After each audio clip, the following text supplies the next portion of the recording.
2021 में भारत पाकिस्तान के बीच में एक सीज फायर हुआ, बोले वो एक सौदा था। ठीक है, और जब फॉरेन ऑफिस को ये पता चला, वजीर खारजा शाहरुख कुरैशी को पता चला कि मोदी पाकिस्तान आ रहा है, मुझे तो पता ही नहीं। ये जो बात मैंने बोलकर सुनाई वही बातें ये लोग बोल रहे हैं, तो मैंने इन्हीं की बातें आपको सुना दी हैं, ठीक है ना। तो ये जो फैज हमीद हैं, ये आईएसआई चीफ हुआ करते थे 2019 से 21 के बीच में, और इमरान खान ने मतलब यही वो व्यक्ति थे जो कि भारत के जब उनके साथ बात करने के लिए गए थे, ठीक है। अच्छा, जब बात ये निकल कर आई तो इन्होंने ये कहा Foreign Office. After this, Bajwa came to the Foreign Office and lectured them. It was the same lecture given before us. Do you remember? Tanks are not in condition to work. There is no diesel for the movement of cannons. This kind of talk he did. Mir said in the conversation with Zahra, to which Naseem Zahra said normally such army chief should be court-martialed.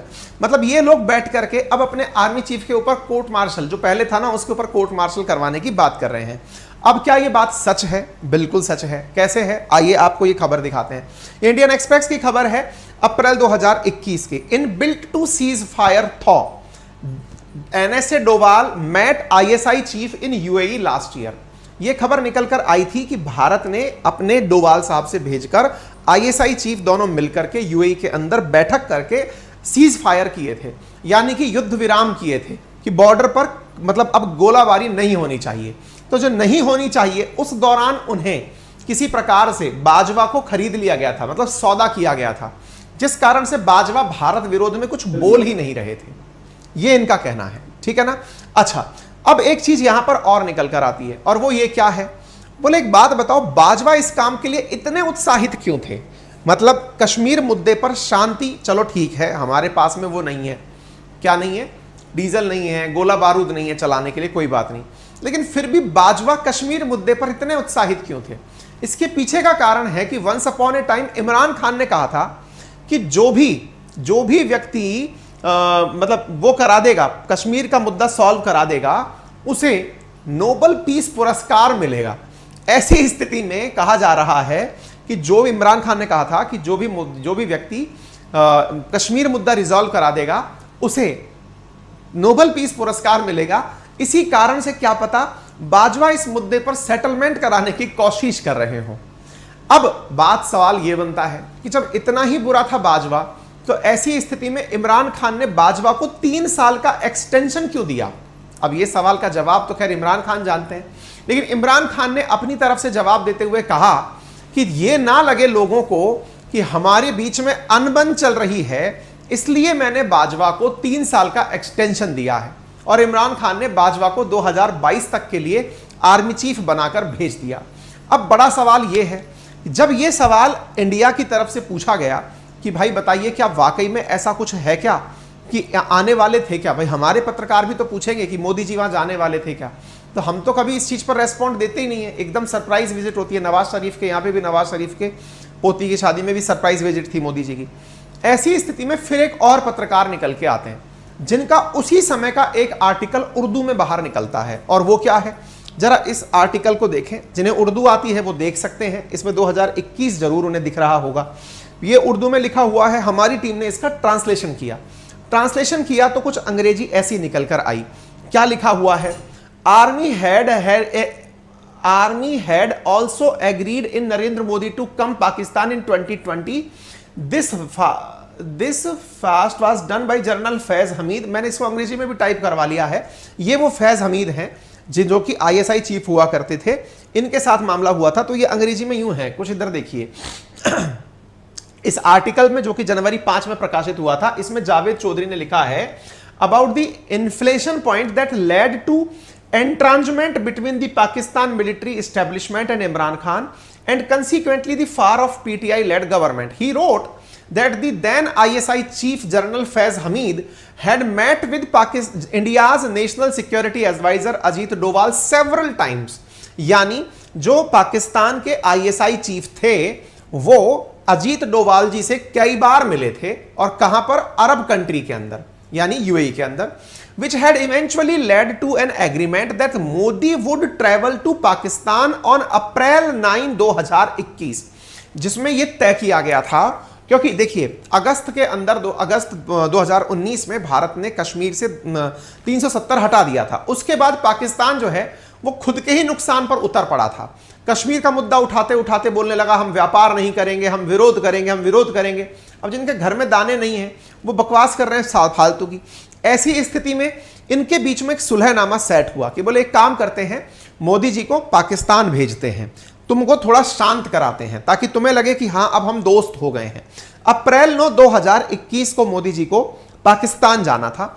Incidentally April 2021 में the Emirati ambassador to Washington Yousef Al Otaiba confirm that United Arab Emirat had played a role to de-escalating tension over the Kashmir issue। और यह बात confirm भी की गई थी किसके द्वारा? यूएई के द्वारा, कि उसने भारत और पाकिस्तान के बीच चल रही इस टेंशन को कम करने के लिए मध्यस्थता की है, as well as facilitating talk between India and Pakistan. At that time, diplomatic ties had been downgraded and relationship had been to the nadir following India's dilution of constitutional amendment 370 and gave special status to Jammu and Kashmir. After paying obeisance at Hinglaj temple, यानी मतलब Modi ji Hinglaj temple आएंगे। Hinglaj temple कहां पर है? तो वो यहां पर है बलोचिस्तान के अंदर, हिंगलाज माता का मंदिर है ना। हिंगलाज में तू ही भवानी देवी का मंदिर है ना। तो मोदी जी का प्लान ये था नवरात्रियों के दौरान वहां जाते और हिंगलाज टेम्पल में जाकर के फिर मोदी जो है वो इस्लामाबाद जाते इमरान खान से मिलने, और इमरान खान से मिलकर के फिर हैंडशेक करके कहते कि अब हो गया मामला शांत। The proposal was scuppered after the then foreign minister Shah Mahmood Qureshi took his objection to Imran Khan who sided with him. ये सारा रायता तब फैल गया, ये सारी प्लानिंग सही जा रही थी, लेकिन उस समय के पाकिस्तान के विदेश मंत्री जो थे शाह महमूद कुरैशी, उन्होंने जाकर इमरान खान के कान भर दिए और कह दिया कि भाई साहब ऐसा मत करना, नहीं तो आपका पॉलिटिकल ग्राउंड खत्म हो जाएगा।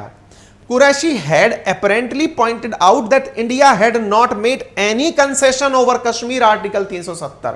और कुरैशी ने इमरान खान को जाकर समझाया कि आप ऐसा कुछ मत कर लेना, पता चले कि इंडिया ने 370 पर तो कुछ किया नहीं और आप खामखा राजी हो गए कि हां चलिए अब हम शांति स्थापित कर लेंगे।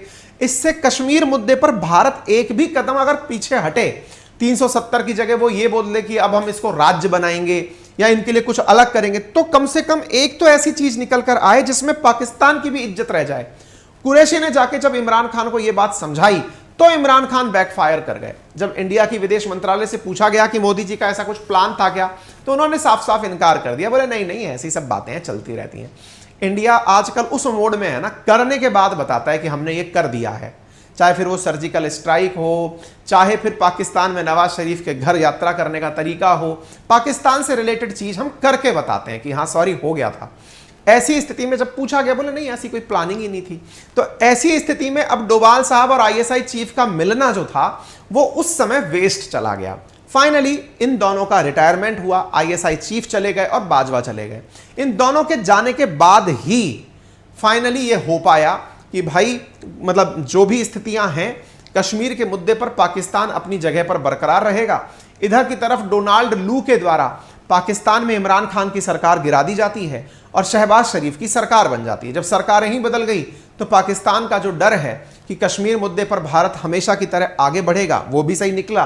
भारत ने G20 की बैठक कश्मीर में करना अनाउंस कर दिया। तो कुल मिलाकर बात यह है कि इंडिया कूटनीतिक तरीके से पाकिस्तान पर कितना हावी है कि आप इस बात से अंदाजा लगा सकते हैं कि आजकल की खबरों में इंडिया जो भी तैयारी कर रहा है वो चीन से लड़ने की कर रहा है। पाकिस्तान के ऊपर तो हम कंसीडर ही नहीं कर रहे कि इनसे भी फाइट करनी है हमें। क्यों नहीं करनी? क्योंकि हमको लगता ही नहीं है कि उनके पास ऐसा कुछ है कि वो लड़ पाएंगे। हाँ, बस वो यही है कि वो एक डायलॉग जरूर मार सकते हैं कि हमारे एक हाथ में कुरान है और एक हाथ में हमारे एटम बम है। वो एक नेता बोला था ना उनका कि हमको कोई भीख क्यों नहीं देता, जाकर एटम बम लेकर जाओ, फोड़ दो उसके ऊपर जाकर के। इस तरह के तो क्रिएचर रह रहे हैं इनके यहाँ पर। खैर कोई नहीं, उम्मीद है कि आप लोगों को पाकिस्तान के आंतरिक हालात वहीं के रीजनेबल लोगों के थ्रू पता चल गए, वहीं के जो इज्जतदार लोग हैं उनके थ्रू पता चल गए। बाकी हम तो खैर एनी टाइम इनकी खिंचाई करते ही रहते हैं। जानकारी कैसी लगी अपने कमेंट बॉक्स में राय जरूर साझा करिएगा। चैनल पर नए हैं तो चैनल को सब्सक्राइब कर लीजिएगा और अपने साथियों से खूब सारा इसे शेयर एंड सब्सक्राइब